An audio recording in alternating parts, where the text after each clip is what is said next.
كل كمالي بدا يعبر عن علاك مقالي مع السلام في أماني شيخنا الله ربي ارحمه بروحنا يا ربنا مع السلام في أماني شيخنا الله ربي ارحمه بروحنا يا ربنا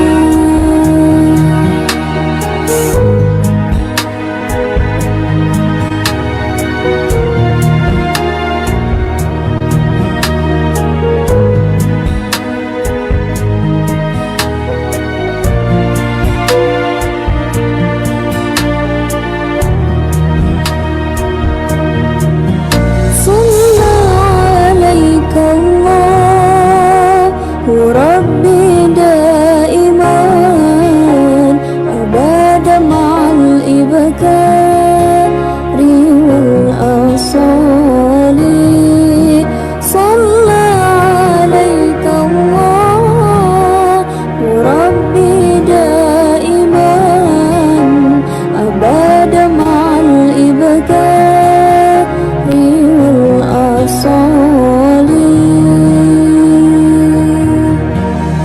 مع السلام في أماني شيخنا الله ربي ارحمه بروحنا يا ربنا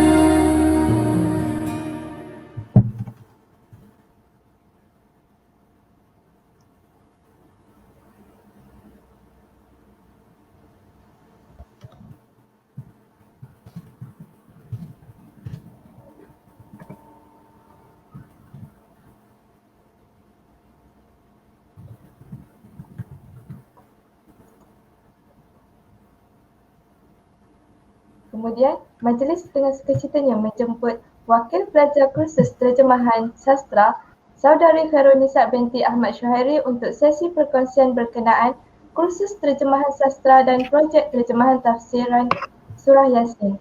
Majlis dengan segala hormat mempersilakan. Baik, Assalamualaikum, Assalamualaikum warahmatullahi wabarakatuh. Pertama sekali, terima kasih kepada saudari moderator kita pada hari ini, para panel yang telah memberi pencerahan berkenaan terjemahan teks agama melalui pelbagai aspek dan perbahasan. Malah barisan panel kita pada hari ini merupakan figura penting dalam bidang masing-masing. Tidak lupa juga kepada audiens yang setia sampai ke waktu ini, dan juga kalau tidak setia pun tak apa, boleh tengok rakaman. Tidak lupa terima kasih kerana sudi meluangkan masa bersama pada kesempatan ini, dan semoga perkongsian ini bermanfaat kepada semua, insya-Allah. Allahumma amin. Pertama sekali, sebelum saya bermula, izinkan saya memperkenalkan diri terlebih dahulu. Saya Khairunisa binti Ahmad Syuhairi, merupakan pelajar tahun 2 kos Ijazah Sarjana Muda Bahasa Arab dan Kesusasteraan Islam di Fakulti Pengajian Bahasa Utama Universiti Sains Islam Malaysia. Juga merupakan salah seorang pelajar kursus terjemahan sastra 1, yang di mana kursus ini kami memfokuskan kepada terjemahan teks agama, dan jadi amat berkaitlah dengan tajuk wacana kita pada hari ini, iaitu wacana ilmiah terjemahan teks agama. Maka insya-Allah dalam sesi ini kita akan melihat bagaimana aspek practicality terjemahan itu dilakukan oleh kami para pelajar. Okey, pertama sekali insya-Allah ini adalah dalam kursus terjemahan sastra 1, kami diberi projek menterjemah teks Al-Quran, iaitu surah Yasin. Dan pensyarah kami telah menyediakan satu template yang khusus untuk prosedur penterjemahan yang memerlukan kami melalui 6 fasa dalam proses penterjemahan seperti yang dapat kita lihat di skrin ini. Lalu kita pergi ke metod yang pertama. Proses penterjemahan surah Yasin ini adalah kita akan bermula dengan rujukan bahasa. Bahasa sumber iaitu bahasa Arab akan diterjemah kepada bahasa sasar, bahasa Melayu. Dan kami menggunakan rujukan Al-Mu'jam Al-Wasit bagi bahasa sumber bahasa Arab dan juga PRPM, Pusat Rujukan Persuratan Melayu, iaitu Dewan Bahasa dan Pustaka, seperti mana Prof Madya Lubna menerangkan sebentar tadi pada waktu pagi tadi. Kita memang wajib kalau bahasa Melayu kena rujukan Dewan Bahasa dan Pustaka. Iaitu dari sini kami pelajar akan meneliti makna perkataan secara tekstual, secara lugawi, iaitu makna kamus lah, bukan istilah dahulu. Dan seterusnya bahagian yang kedua, i'rab dan dilalah. Okey. Seterusnya langkah yang kedua ni kami akan meneliti setiap i'rab yang juga dilalah setiap kalimah dalam ayat Al-Quran. Contoh di sini perkataan illa. Illa ni dia merupakan adatu hasr. Dia istisna yang menunjukkan dilalah kalimatnya itu menunjukkan kepada wujudnya elemen gaya gaya bahasa pengecualian. Jadi amat begitu penting lah seperti Dr. Nur Zulaila kata sebentar tadi, ada fa dia mempunyai makna yang banyak. Ada fa istinaf, ada fa ataf, dan bagaimana kita nak tentukan kalau ada huruf fa satu juga, baru satu ada mempunyai banyak makna. Jadi dari situ kita akan buat proses ini, i'rab. Kita akan tentukan fa tu maksud dia, sebagai contoh waw ini. Waw, huruf waw ataf, dia maksud dia menghubungkan apa yang perkara yang sebelum, maksud dia perkara yang dalam ayat ini, waw ini dalam ayat ini dia akan ada dekat subjek itu ataupun butiran itu berkenaan dengan ayat yang berikutnya yang sebelumnya. Jadi itulah penting i'rab dan dilalah kita kena dalam penterjemahan. Dan seterusnya bahagian yang ketiga ataupun langkah yang ketiga adalah dengan merujuk tafsir-tafsir Al-Quran. Kita berinteraksi dengan ayat Al-Quran, kita tak akan terlepas, mesti tak dapat tidak pasti akan merujuk tafsir-tafsir Al-Quran. Dan kami terdapat 3 tafsir rujukan utama, rujukan tafsir Al-Quran yang utama dalam kursus ini, kursus terjemahan sastra 1 ini, iaitu yang pertama, pensyarah akan menilai ataupun meletakkan tafsir Al-Jalalain kerana tafsir Al-Jalalain ini menggunakan uslub bahasa yang ringkas. Kita wadih, kita nampak. Seperti yang di sini saya sharekan setengah atau sebahagian template ini. Tafsir Jalalain ini, tengok dia punya wa nufikha fi sur, huwa satu ayat ringkas. Fa idahum ay al-maqburun, macam itu. Dan kalau kita tengok tafsir Al-Bahru Al-Muhit, dia mempunyai penerangan yang amat panjang kerana tafsir Al-Muhit ni, Al-Bahru Al-Muhit, dia menghimpunkan pandangan ulama. Dan juga Abu Hayyan, itu penulis tafsir Al-Bahru Al-Muhit ini, dia beliau menyentuh dari aspek linguistik perkataan bahasa itu sendiri, bahasa Arab, dari aspek nahwu. Sebab itulah tafsir Al-Bahru Al-Muhit ini adalah tafsir Al-Lughawi, tafsir bahasa, yang menceritakan linguistik bahasa tersebut. Dan juga selain dua rujukan yang kami gunakan, tafsir Al-Jalalain dengan tafsir Al-Bahru Al-Muhit, kami juga menggunakan tafsir Ibn Katsir, tafsir Muyassar, tafsir Munir seperti Dr. Rabi'atul katakan sebentar tadi. Baik, insyaAllah proses yang keempat, seterusnya lepas kami dah tengok tafsir, dan sebenarnya tafsir ni merupakan proses yang paling terpenting sebab kita nak faham Al-Quran, kita nak apa yang, sebab itulah yang macam para panel telah kongsikan, kita tak boleh harfiah. Kalau harfiah itu proses yang pertama dari segi makna, dari sudut lughah, dari sudut kamus kan. Dan disebabkan itu kita kena ada pemahaman dalam tafsir, macam mana kita interaksi dengan tafsir-tafsir Al-Quran ini. Okey, dan seterusnya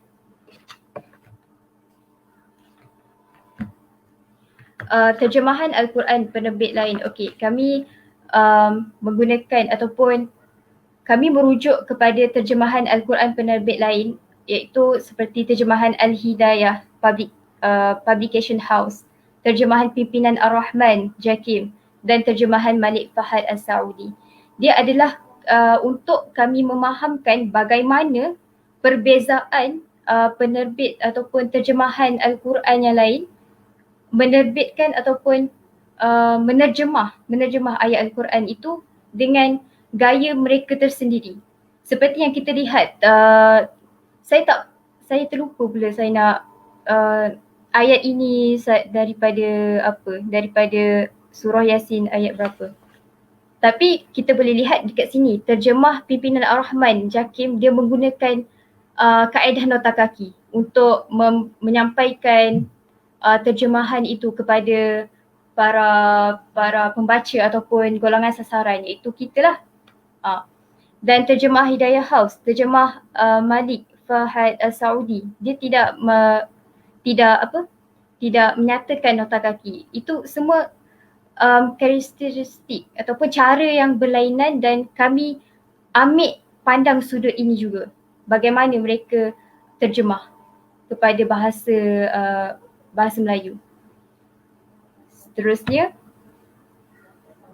ini merupakan proses yang sangat-sangat akan berlaku banyak timbulnya persoalan. Ni bahagian yang kelima, iaitu proses kelima. Kami akan akhir sekali kami akan bermulanya pemilihan kata, pemilihan perkataan dalam terjemahan kami. Contoh dia seperti yang di slide nyatakan berapa cadangan terjemahan. Kami akan, sebelum terjemahan pilihan yang betul-betul dibuat oleh para pelajar, kami akan apa possibilities ataupun kemungkinan ayat-ayat yang boleh tersampai maksud, ataupun kemungkinan terjemahannya lah, dan berapa versi 1, versi 2, versi 3, dan akhirnya kami akan muncul dengan terjemahan yang paling terakhir, yang muktamad. Tapi bukan muktamad sebab muktamad bagi kami, tetapi akan terjemahan kami akan dinilai oleh para pakar. Para pakar dari sudut dari bidang Al-Quran, tafsir Al-Quran itu sendiri, dan bahasa Melayu. Sebenarnya saya kena juga, bukanlah kena, tetapi kalau dalam sesi pembentangan pasti akan, kenapa kamu guna ini? Kenapa contoh berkehendak, mengkehendak. Kenapa ada ada I, ada huruf I di belakang? Adakah ini kata kerja transitif? Adakah ini kerja yang kata kerja yang memerlukan objek, imbuhan yang memerlukan objek selepasnya ataupun tidak memerlukan objek, itu semua kena tanya. Itu semua kamu ambil dari tafsir mana? Kamu ambil footnote ni dari mana? Ada disebabkan itu kami ada ikut tafsir Al-Jalalain sebegitu. Jadi sangat proses penterjemahan itu sendiri sangat-sangat mengambil proses yang lama semestinya dan sangat detail. Walaupun kita nampak itu kata serti yang rasa boleh je kot ambil olok kan sama dengan sindir, sindiran, olok-olokan, ejekan. Jadi semua itu ada justifikasi itu sendiri. Disebabkan itu proses penterjemahan ini sangat-sangat mengambil kira pelbagai sudut. Dari sudut ilmu sorofnya, balaghahnya, tafsirnya, dari sudut nahunya, struktur bagaimana kita nak kita ubah bagaimana asal struktur makna yang sebenar itu kita nak sampaikan, biar bagi supaya tidak berlaku penyelewengan dan sebagainya. Jadi ini proses yang sangat salah satu yang mencabar juga. Mencabar juga yang apabila proses untuk memahami tafsir juga adalah sangat mencabar, sebab itu kami perlukan bimbingan dan kami dibimbing dalam setiap proses tersebut. Seterusnya, bahagian ke-6, bahagian yang fasa yang paling last dalam template yang diberi oleh pensyarah kami, iaitu strategi terjemahan. Setelah kami muktamadkan, doktor kami nak ambil, kami mahu ayat terjemahan ini dan kami akan analyse, kami akan analisa apa jenis strategi terjemahan tersebut. Dan strategi terjemahan dia ada dua, iaitu penterjemahan berunsurkan tempatan, domestication, iaitu berfokus fokusnya adalah untuk membawa teks dekat kepada audiens, iaitu bertumpukan kepada golongan sasaran dan mengurangkan impak keasingan budaya sumber dalam teks sasar. Dan yang jenis yang kedua ataupun strategi terjemahan yang kedua adalah penterjemahan berunsur asing, iaitu foreignization. Fokusnya adalah untuk membawa idea penulis asal dekat kepada audiens, kekalkan dan mengekalkan keasingan teks sumber dalam bahasa sasar. Dan seterusnya, selepas ini insya-Allah saya akan kongsikan kepada para peserta, kepada semua, satu contoh template yang kami lakukan, kami buat, kami isi. Seperti di sini, template terjemahan tafsiran makna Quran, surah Yasin ayat ke-51. Rujukan bahasa merupakan proses yang pertama dalam proses penterjemahan kami, iaitu kita boleh tengok di sini adalah dirujuk kepada bahasa Arab, dirujuk kepada Mu'jam Al-Wasit, dan bahasa Melayu dirujuk kepada PRPM, Dewan Pustaka Bahasa, Dewan Pustaka dan Bahasa. Dan kenapa hijau dekat sini? Sebab hijau di sini adalah menandakan waw itu mempunyai banyak maknanya, banyak tafsirannya, banyak maknanya lah. Dan kita akan kena menentukan waw makna ini adalah makna yang mana. Sebab itu adanya kita rujuk pada i'rab tadi dan kita rujuk pada tafsir. Dan seterusnya proses yang kedua dalam template i'rab Quran, i'rab al-kalimat. Kita mengi'rabkan kalimat ni. Waw ni huruf isti'naf, fi jar majrur. Okey. Fa ni huruf ataf. Bermaksud huruf ataf dia akan ayat yang ini, ayat 51 ini dia berkait dengan ayat sebelumnya, ayat 50. Jadi itulah kegunaannya kita dalam proses terjemahan ini. Okay. Dan ini tafsir Al-Jalalain, tafsir Bahru Al-Muhit, tafsir Ibn Kathir.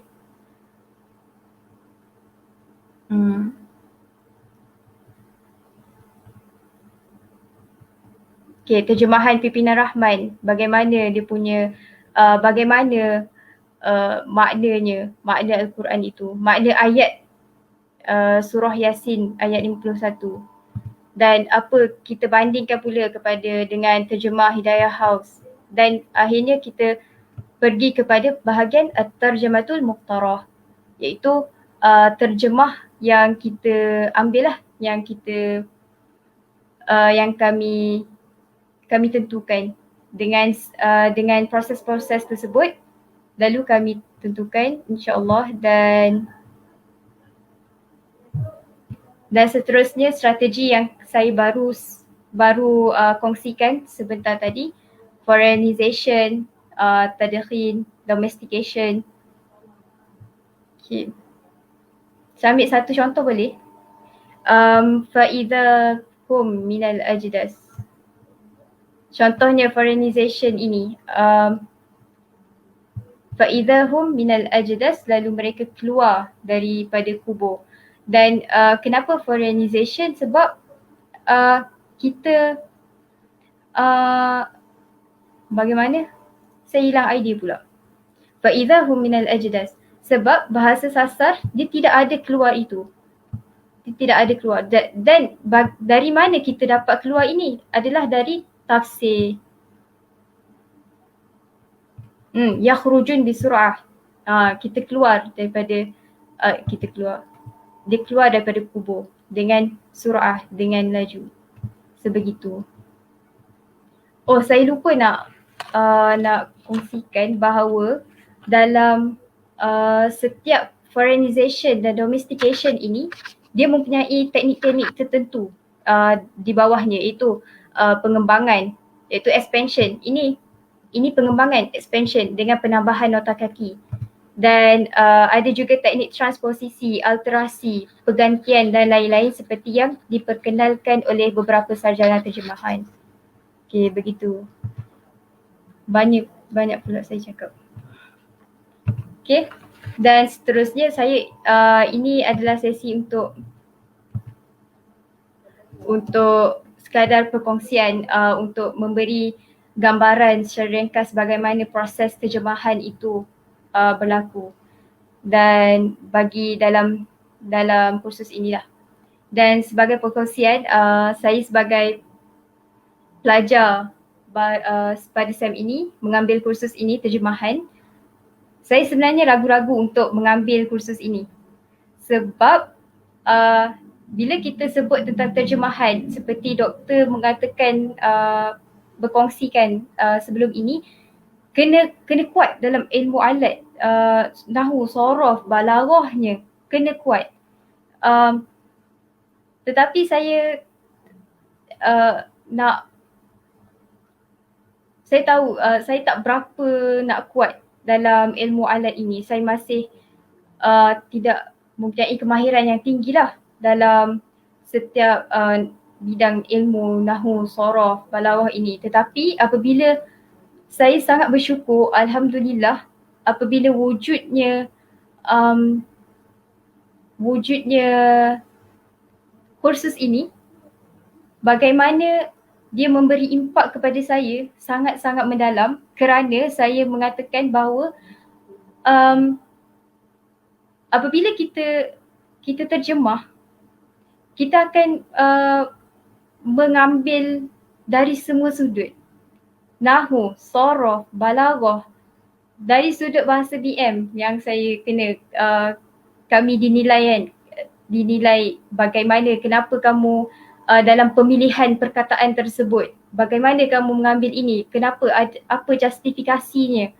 Jadi itu mengambil semua dan kami berinteraksi juga dengan bagaimana cara-cara untuk berhadapan dengan tafsir Al-Quran itu sendiri.